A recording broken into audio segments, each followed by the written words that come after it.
tada Sindai Story Manipu channel asigi maikaidagi tabiriba punamapu Meiteileima Nameirakpam na taramno chebaga loinana ikongno khurumjari ngasisu mahauchagumna miyamgidamakta yamna nungairaba Phunga Wari ama puraga lakjari Wari asigi mamingna isau Langanbi Eigi Nupi Wari asibu thabirakpina Sia Haobijam Wari asi pathokjabada soikiba lankiba yaurabasu tabiribasingna puksen chauna ngakpiyu Wari asi haujairaklege mayam punna taminairasi mathai thaina yamnasu piktaba yamnasu chaudaba khol ama leirami khol asida leiba miyoi khuding puksen khujen tinana yamnu sinana leiminairami mi ayamba subonomba loina kalli amana awabam tarakpa matamda amana amagi mateng taurami nongmagi numini thombaga magi nupi tharoga makhoigi lakphamda chattuna yengselami hai mama handakti akhoigi lakphamse onthongna phajakreda phaubu yamna thokadaba maline hoi ado no isingi phibamse kaya phabadi oide uwa loina paktakna yanthakhrabani Nangzung sagi pibam su sang naidre. Hausi uri basini, masaidi karisu da hauda bane. Adubu hausi kodak sida mamselak liba nongse yengo. Mamang sa hisu ising thumdana lafamse pumang nido. Hadak amu thumladi haiba wakanse kanbada aidine ahin tumba yadreda. Yare. Nang yaungnabi kaisu natabada pongkhan khanjanbado tawno kharasu lai thokna khallu adom ginapi hauribado khara sasar phojolu nongse taraktringaina yumda hanaba tawse tharoduma puribana haibadu maktawi haibaga tawbaga nang haude anidu napi phoringaida nongru khambinaba leitaba matagum phudi phuba makai hekta sutharakli Ani disu makhoi laptang sang ama lairibadu adomda hatu chensili nongna kan khibana seliba mapi pumba nongi isingna pulubluble mama phi amata piro amuta taithoke nongne na tawrise khangaude hita churaki phi sisu hongdodi yararoi nongse patharlaga channaba tawse nacha singdusune mathong taramlaroi Hoi, aina hajabadune nongse kuiroina haiba phaba loitri hekta nanghorode matagum tarakli atombadasu lampakta sana hobane maduna kamdodori bano khangdre mayambani disu yumda lehaudabane isa on khak leibase amata mathong tade angangbudi oidi haibabu aidine makhoigi matawsida onthongna sawningkre Thoma noglaga tharoda onsintuna hairei Nang mama natro ngamnaba seno adu phauba senaba ngamdradi karigina yum palibano ngamna nina aingoda chelasena ningai tawkiba mayamdo nangbu karabo Tharoda mapuroibata mamito pina yengli Hera dumaina di haiganoda aina matamnuda chelasi haibagi nangso ai phangjaribani Selamdradine nangso ai phangba kaina adudi oiroi Hausi nongtana harauna leribado oiroi Angawbudongna ne bora pairaga lambida jakadabado aina kanbirabani Aingondane khanabadine pangau haubirakanu Aina ne hausik saudana ne ipamda jakradi ningamdaba myam lakniko Thomasu margi nupina haribadu tabada yamna kanna noktuna noki tawduna khummi Hoida nangna ai pambagi tawkhiba mayamdusu ayamta kaudrida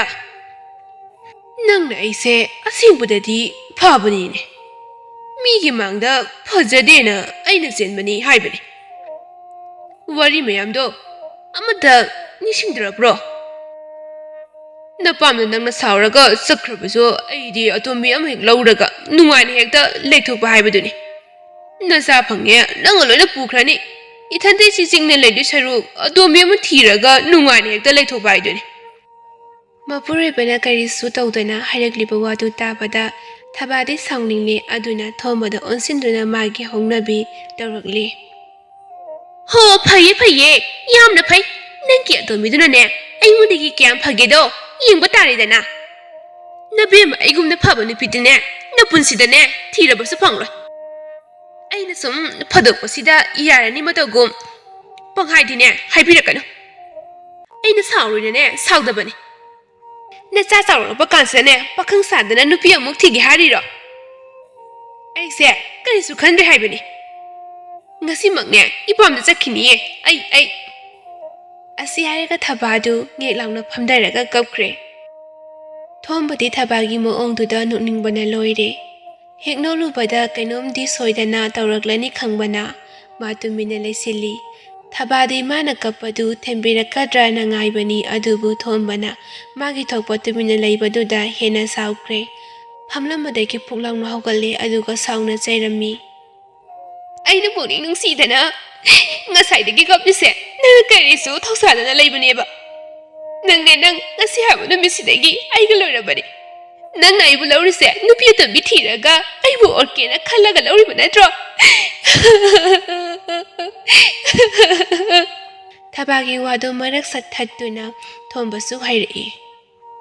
Haima kaino ne nupi nangbu khanabasu nangna han hauraga hongjing aingoda amuk tasila ibasina karino nangbu ngaurabra tamina layuga nongna marona mane nangna marona ma ayamna taningdego nakong wayam chile ayam taningdego nakongse wayam na chile.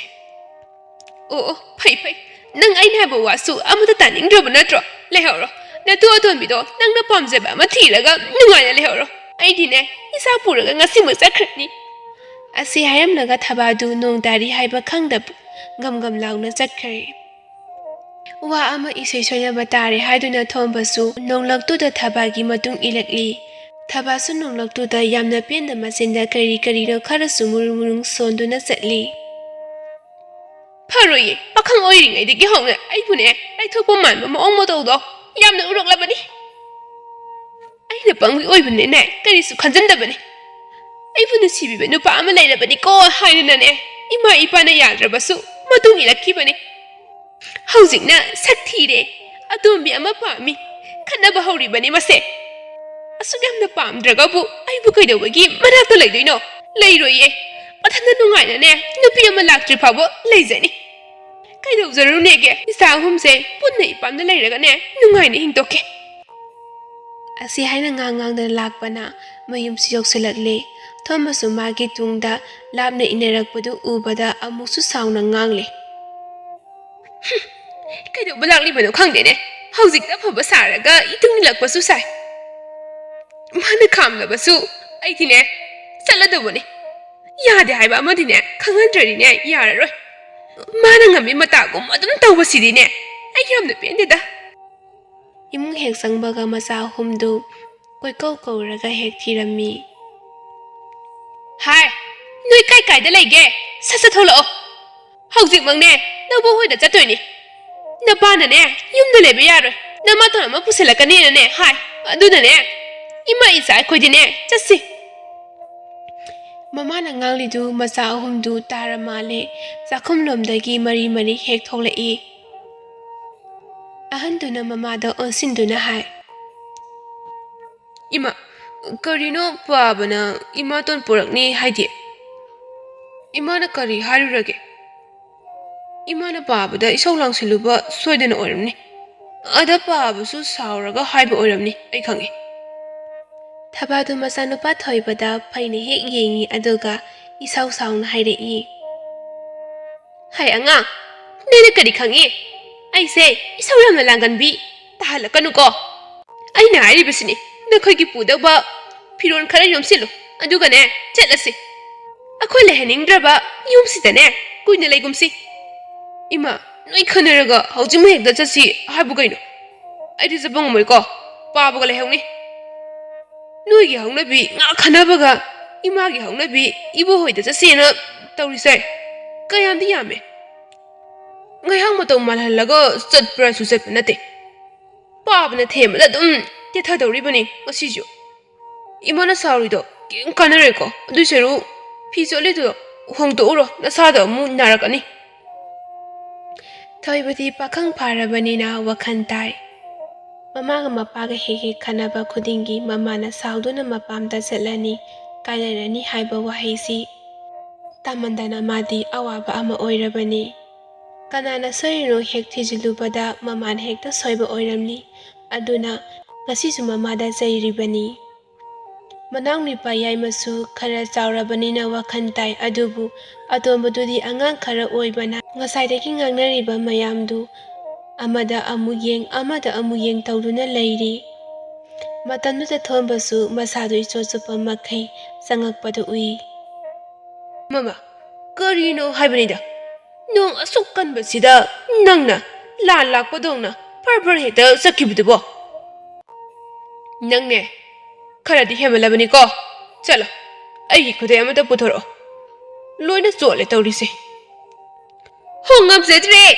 ꯅꯪꯒꯤ ꯅꯨꯄꯤ ꯑꯇꯣꯝꯕꯤꯗꯣ ꯀꯧꯔꯨꯔꯒꯅꯦ ꯍꯦꯛ ꯍꯥꯏꯕꯤꯌꯨ ꯑꯩꯗꯤꯅꯦ ꯅꯪꯅ ꯍꯥꯏꯕ ꯋꯥ ꯑꯃꯇ ꯇꯥꯔꯣꯏ ꯏꯆꯥꯁꯤꯡꯁꯤꯁꯨꯅꯦ ꯃꯄꯥꯒ ꯂꯩꯅꯤꯡꯕ ꯂꯩꯖꯍꯧꯔꯁꯅꯨ ꯑꯩꯒ ꯆꯠꯃꯤꯟꯅꯕ ꯄꯥꯝꯕ ꯄꯨꯟꯅ ꯆꯠꯃꯤꯟꯅꯈ꯭ꯔꯅꯤ ꯃꯃꯥ ꯅꯪꯕꯨ ꯀꯔꯤ ꯂꯥꯏ ꯑꯣꯛꯅꯔꯒꯦ ꯉꯁꯤꯁꯤꯕꯣ ꯑꯩꯅ ꯐꯥꯒꯤ ꯇꯧꯕꯗꯣ ꯅꯪꯅ ꯑꯋꯣꯏꯕ ꯑꯣꯏꯅ ꯍꯦꯛ ꯂꯧꯔꯗꯤ ꯀꯝꯗꯧꯅꯤ ꯌꯦꯡꯉꯣꯏ ꯑꯩ ꯋꯥ ꯍꯥꯏꯒꯦ ꯅꯆꯥ ꯄꯥꯈꯪ ꯐꯥꯔꯕꯅꯤ ꯍꯧꯖꯤꯛ ꯑꯣꯏꯅ ꯄꯥꯈꯪ ꯁꯥꯗꯅ ꯀꯅꯥ ꯑꯃꯨꯛ ꯂꯧꯈꯣ ꯍꯥꯏꯕꯅꯣ ꯆꯠꯂꯣ ꯑꯩꯅ ꯍꯥꯏꯗꯣ ꯂꯧꯊꯣꯛꯎꯔꯣ ꯅꯆꯥꯁꯤꯡꯒꯤ ꯃꯥꯡꯗꯅꯦ ꯈꯟꯅꯕꯗꯣ ꯏꯀꯥꯏꯗ꯭ꯔꯣ ꯅꯪꯕꯣ ꯑꯩꯕꯨ ꯑꯔꯥꯟꯕ ꯇꯥꯍꯜꯂꯤꯕ ꯅꯠꯇ꯭ꯔꯣ ꯍꯧꯖꯤꯛꯇ ꯅꯆꯥꯁꯤꯡꯒꯤ ꯃꯥꯡꯗ ꯉꯁꯥꯏ ꯍꯥꯏꯔꯤꯕ ꯃꯌꯥꯝꯗꯨꯅ ꯀꯔꯤꯅꯣ ꯏꯁꯧ ꯂꯥꯡꯕꯤꯁꯨ ꯇꯥꯍꯟꯕꯤꯕ ꯑꯗꯨꯒ ꯏꯔꯥꯟꯁꯨ ꯑꯃꯨꯛ ꯁꯤꯕꯤꯕ ꯑꯁꯤ ꯍꯥꯏꯗꯨꯅ ꯑꯃꯨꯛ ꯀꯞꯈ꯭ꯔꯦ ꯊꯣꯏꯕꯅ ꯃꯃꯥꯒꯤ ꯃꯇꯧ ꯈꯪꯕꯅ ꯃꯅꯥꯎꯅꯨꯄꯥ ꯑꯇꯣꯝꯕꯗꯨꯗ ꯃꯄꯥꯒꯤ ꯈꯨꯗꯩ ꯄꯨꯊꯣꯛꯅꯕ ꯍꯥꯏꯈ꯭ꯔꯦ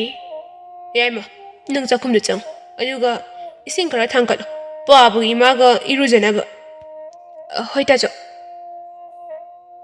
ꯍꯥꯏꯔꯝꯂꯒ ꯆꯪꯈ꯭ꯔꯦ ꯊꯣꯏꯕꯗꯨ ꯃꯃꯥꯒꯤ ꯅꯥꯛꯇ ꯐꯝꯇꯩ ꯑꯗꯨꯒ ꯃꯃꯥꯕꯨ ꯊꯦꯝꯖꯤꯟꯕꯤꯔꯤ ꯑꯁꯨꯝꯅ ꯃꯇꯝꯁꯨ ꯁꯨꯝ ꯍꯧꯖꯤꯟꯈꯤ ꯃꯆꯥꯅꯨꯄꯥ ꯑꯍꯜ ꯊꯣꯏꯕꯁꯨ ꯍꯧꯖꯤꯛꯇꯤ ꯅꯨꯄꯤ ꯊꯤꯔꯦ ꯌꯥꯏꯃꯁꯨ ꯅꯨꯄꯤ ꯑꯉꯥꯡ ꯂꯩꯔꯦ ꯃꯆꯥꯅꯨꯄꯥ ꯑꯇꯣꯝꯕꯗꯤ ꯅꯨꯄꯤ ꯊꯤꯗ꯭ꯔꯤ ꯅꯣꯡꯃꯒꯤ ꯅꯨꯃꯤꯠꯅꯤ ꯊꯣꯏꯕꯒꯤ ꯅꯨꯄꯤ ꯃꯤꯃꯤꯅ ꯆꯥꯛ ꯊꯣꯡꯂꯤ ꯑꯗꯨꯒ ꯌꯥꯏꯃꯒꯤ ꯅꯨꯄꯤꯅ ꯁꯨꯃꯥꯡꯗ ꯐꯤ ꯁꯨꯅ ꯂꯩꯔꯤ ꯊꯣꯝꯕꯒ ꯊꯕꯥꯒꯁꯨ ꯀꯟꯅ ꯍꯦꯛ ꯂꯥꯎꯅꯔꯛꯏ ꯍꯩꯃꯥ ꯅꯪꯕꯨ ꯑꯃꯨꯛ ꯀꯩꯗꯧꯔꯒꯦ ꯍꯥꯏꯕꯅꯤꯅꯦ ꯃꯃꯥ ꯅꯣ ꯍꯦꯛ ꯉꯥꯟꯕꯗꯒꯤ ꯑꯩꯕꯨ ꯇꯥꯟꯅꯗꯅ ꯏꯁꯧ ꯂꯥꯡꯂꯤꯕꯗꯨꯕꯨ ꯀꯔꯤꯒꯤꯔꯣ ꯏꯇꯥꯎ ꯃꯌꯥꯝꯒ ꯉꯥꯏꯍꯥꯛ ꯑꯋꯥ ꯄꯣꯊꯥꯕ ꯑꯣꯏꯅ ꯍꯥꯏꯗꯅ ꯊꯛꯄꯅꯤ ꯑꯍꯜ ꯊꯪꯁꯤꯗꯅꯦ ꯉꯁꯤꯅꯦ ꯅꯪ ꯐꯨꯗꯕ ꯁꯣꯏꯔꯣꯏꯀꯣ ꯅꯆꯥꯅ ꯑꯃꯨꯛ ꯇꯥꯈ꯭ꯔꯒꯅꯦ ꯅꯪꯕꯨ ꯎꯁꯤꯠꯄꯤꯔꯣꯏꯅꯦ ꯅꯃꯧ ꯂꯥꯛꯇ꯭ꯔꯤꯉꯩꯗꯅꯦ ꯇꯧꯕꯅꯤ ꯍꯧꯖꯤꯛꯇꯤꯅꯦ ꯈꯔ ꯍꯜꯂꯨꯅꯤ ꯃꯃꯥ ꯅꯪꯕꯣ ꯍꯦꯔꯥ ꯉꯔꯥꯡ ꯅꯍꯥꯟꯗ ꯂꯥꯛꯄꯤ ꯃꯣꯏꯅ ꯑꯩꯉꯣꯟꯗ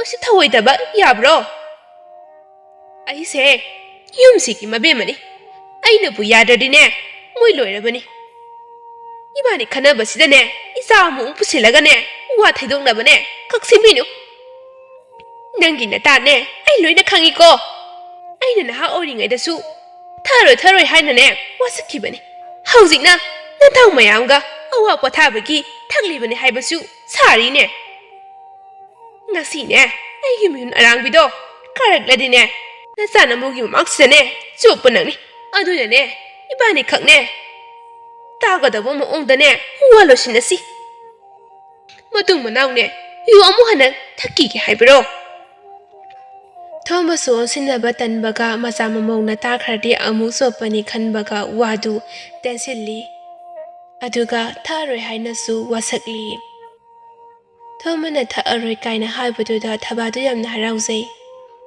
ꯉꯁꯥꯏꯗꯒꯤ ꯃꯀꯨꯒ ꯃꯅꯦꯝꯒꯅ ꯂꯥꯎꯅꯔꯤꯕꯗꯨ ꯇꯥꯔꯤꯕ ꯃꯧ ꯑꯅꯤꯗꯨ ꯃꯥꯒꯤ ꯀꯥꯗ ꯃꯊꯧ ꯇꯧꯅ ꯅꯣꯛꯂꯝꯃꯤ ꯃꯈꯣꯏꯒꯤ ꯃꯅꯦꯝꯁꯤ ꯏꯁꯧ ꯈꯔ ꯂꯥꯡꯏ ꯑꯗꯨꯕꯨ ꯃꯕꯨꯛꯇꯤ ꯌꯥꯝꯅ ꯐꯩ ꯃꯈꯣꯏꯅꯁꯨ ꯍꯩꯅ ꯁꯤꯡꯅ ꯂꯣꯏꯅꯖꯩ ꯃꯅꯦꯝꯅ ꯍꯥꯏꯔꯤ ꯃꯈꯩ ꯇꯧꯖꯩ ꯃꯁꯤꯅꯅꯤ ꯃꯃꯧ ꯑꯅꯤꯕꯨ ꯊꯕꯥꯛꯅ ꯂꯨꯅ ꯆꯥꯅ ꯇꯧꯖꯩ ꯃꯇꯝ ꯈꯔ ꯂꯩꯔꯒ ꯃꯆꯥꯅꯨꯄꯥ ꯑꯇꯣꯝꯕꯗꯨ ꯅꯨꯄꯤ ꯊꯤꯔꯦ 이몽도 마품 파바 이몽 아마 오이레 아할 아니두 마사마수기 꾸마이다 아와바 포타제라미 마라마락다 톰바가 타바가조 아무 랑네 톰은 유후라라두나 탁바기수 타바나 사우드나 헤헥세이 ꯑꯁꯨꯝꯅ ꯈꯔ ꯆꯩꯅꯩ ꯈꯔ ꯈꯠꯅꯩ ꯇꯧꯗꯨꯅ ꯂꯩ꯫ ꯃꯆꯥ ꯃꯃꯧꯁꯤꯡꯗꯨ ꯃꯄꯥ ꯃꯃꯥ ꯑꯅꯤꯗꯨꯒꯤ ꯃꯇꯧꯗ ꯃꯣꯃꯣꯟ ꯅꯣꯛꯂꯒ ꯃꯈꯣꯏꯒꯤ ꯃꯇꯧꯕꯨ ꯄꯦꯟꯖꯅ ꯌꯦꯡꯖꯗꯨꯅ